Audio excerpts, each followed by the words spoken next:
उठाई के राजा जी अरे बमला जी राजा जी दिलावा मांगेले घुंघटा उठाई के अरे राजा जी दिलावा मांगेले घुंघटा उठाई के अरे राजा जी दिलावा बहुत हमर लड़ा देलू फूट गइल होय घरवा अरे राजा जी दिलवा मांगे रे घुंघटा उठाई के ये बाप रे बाप बाप रे बाप हम तो तोहरे से दुखी रहनी एगो और राड़ो को बुला लेलू पागल तोर माई खाली पागल भी आइली का रे अरे बहिन एक कटवाई सिखाए लेके आ भैया जा के हां ना रे बर्थडे बकाओ कर बर्थडे बकहियो अपन ढोड़की पर बर्थडे मनाई आज से ए बच्चिया ससुराल तोरा छोड़ देल बन सकिया के हे जे हिब्बा ने खड़ा भोसरी दहेज में लेके आ भैया करा के अरे रानी हम तो तोरा से परेशान रहनी हम ही गोर लगले हई पहले ले ला खोल दी इतना सुगर सुगर गहना चढ़ा देनी हम ना जाने कि पागल बाल नाच कमरिया डांस करे कमरिया पर डांस करे इज्जत करतनी के छोट बहन बाड़ू है ना अपना घरे पलवा के मरवा तलू छिन हमर तो सब कामे करत नाचत का पतो न हड़ी की लड़की है टंच मारे का करतलू टंच मारे डंच मारे कैसे ना पंख मारी पोंख मारे हो ये कमरिया पोंख मारे रे किसे चुप कमर हिलाए के मन करत डांस प्रोग्राम में नाच में नचनिया में नाम लिखा से दोनों बहने रे रानी कर रही है ना दीदी हैं उसलिया कहो तनी जब से आइल हम कोई काम अच्छी ना को गोरा रो बोतल खातो उस साल पागल बाली से दोनों पागल है राड़ो भतार के बोला के चुपचाप चल जा तू को लुका दे तनी विदाई हो जा जो घर में लुगा चाहिए तारा के एक तरह के लुका दहीब त दे दिया भिख मंगा है सकार कुल के कुल रानी कहती दे दिया 4 गो लुगा दे बतेर तब कहते के दे दिया हैं अबे एकरा भतार से कहते नहीं कि एगो साली लेल वाला पागल जल्दी ले पहुंचाओ तो भगा दे भाथा ध के बीपत कहीं के कहत नहीं 5 दिन के बाद हम दे दे पैसा तो मारे कहीं बतिया के दोहरिया ही ना महाराज रहू ठीक आदमी कह लेवा कि हितगंज से पैसा लेन देन ना कहीं बड़ी बिगाड़ हो जाला 13,000 रुपये के बात बा सोना चूर चाउर बेचले बानी बनारसी साहब के 10 दिन के बाद देवे कहले बता बनारसी कर बाबू हूंगा ठीक है सोना चूर चाउर बेचा चाहे अपन दोनों किडनी बेच दा दोनों पागल घर से नहीं सही लेवली का हो गइल बा वनी के अरे मुअना के काग तर मेहरारू पेट से भी एगो साली लिए ले पागल उठा के हैं देख भाई तू बैठ ना बता तनी बैठ जा बैठ रे अरे लतिया दोनों को दोनों नचनिया मन से गोल नाचत तनी सा हैं वो करता बाबू जवानीए पर मर गेला वो के चलते ऊ पागल हो गइल आई जौन छोटकी भी है तो छत पर से गिर गइले करी दादी मोह करे माथे में चोट लागल तो तू हेजा लिया कहां बड़े बता ओका ससुरा में गुजारा नहीं के हेजा लिया आइले हां ई बता अब सास बाड़ी हां के हइए नहीं खे कहली कि ये पाहुन ले जाई खिचड़िया ले आ सरस्वती पूजा ले पहुंचा दे तू ले अबे पहुंचा ले जो हमरा घर में नहीं दोनों के दोनों माथा चाट गले बानी सही ना तू दोनों अच्छा हम जाइल ना जाला तोरो लगी रहती से तो हम जा जीती हइसन हम बियती रे हइसन बियती बेबो करती तो सु घर बियती जैसे तोरा के बियाइल बानी तो हमरे के कहबो ई कोल बस बुद्धि तोरो हेंग करता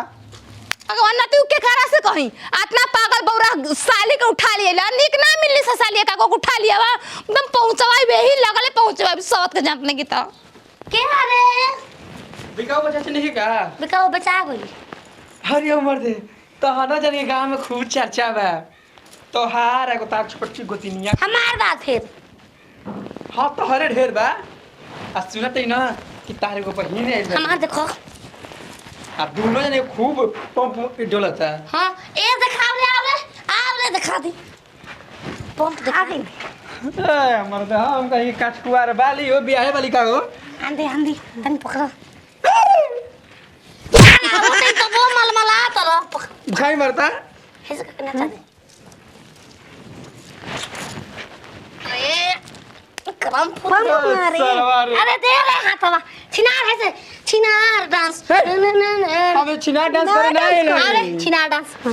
छिनार डांस छिनार डांस छिनार डांस छिनार डांस छिनार डांस ए सन डांस सन होला ए सन भाभी कुछ छिनार डांस हमारी टॉप ये टॉप तू तो लॉलीपॉप वालू टॉप वाली तो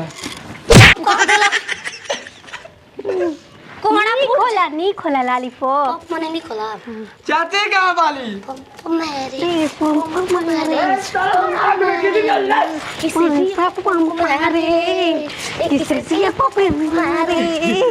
बाहर निकला पैसा ले ले तेरा शुरू आई बात नाच के तो अरे साता के पैसा बिहान दे बका ए मालिक ना मालिक के जान ले बका साता के पैसा बिहान दे बका ए मालिक ना मालिक के जान ले बका फिरी वाला उड़ा उतरा तो फिर करा जाता तो कैसे उड़ाई फिर में आ रही ना फिर ना बड़ा गरम बा छोरी गरम बा फिर मार देख रहे हैं मम्मी हाँ चला दे चल मुर्गिया गोले गोले गोले गोले डोले रानी जी कमरिया गोले गोले गोले गोले राजा जी कमरिया अरे चूड़ी में पानी जैसे बोले राजा जी बोले राजा जी कमरिया गोले गोले गोले कमरिया गोले गोले गोले गोले डोले रानी जी सारा पैसा उड़ाओ तुराओ हमर अंगुरी दुखा गई स्टेज तो चलता का ना ना सरौ कहीं के गांव के बहेंगवा आदमी स्टेज पर तो छोड़बे ना करेला अरे सजे पर तुम्हारे बड़का दुश्मन हमारा गांव के हाय चल लगा के दुश्मनी निकाल के भेजता नहीं का करे रे लभिया एक घी पूरा सधाई हम तोहरी जा जा जीजा आप कहां अदाल कोई कौरियो ता ना दुखाला का आदत बा ओका दुखा गयो तन हमर दुखा गयो सब हो लिल बोरन साली आए भतार छोड़ दे जीजा नाम वो नाम नाम है सर नाम थे जीजा के ऐसन चाट चटवा ऐसन चाट चटवा के डो घो का कहला है थोड़ी थोड़ी तो ढोड़ी में पानी अटकबे में करे हम जाते चटा उतर में भोसड़ी गोदी में लेके जोनी खोदी है जीजा जी गोदी में जया खोदवाए रहते खोदइबे ना कइलू भतार कहे चल आज फटाइल बानी ना खतार ने के कहलु अजी जवा से खतवावे गाना निकलल बा गोदी में लेके जानी खोदी है जीजा जी खोद दे जेसीबी मशीन बना दिया सब तुम मिल के हम जसवी हनी जसवी जान ली हले ना कदम पहुंचा तुम तैयार के दा के कोड़ियाओ त सब हमरे के अपन थु रात खलुआ जेसीबी बन तरू ली आई बैगन करियावा हो बैगन हिलावे ली बैगन मम्मी बैगन के कलौंजी बनाई ओ करे शौकीन बा धर हाथ दफा हो चल हम साड़ी देखा ना रास्ता के माल साड़ी तब हम जाए साड़ी हां चला चल कितना बाकी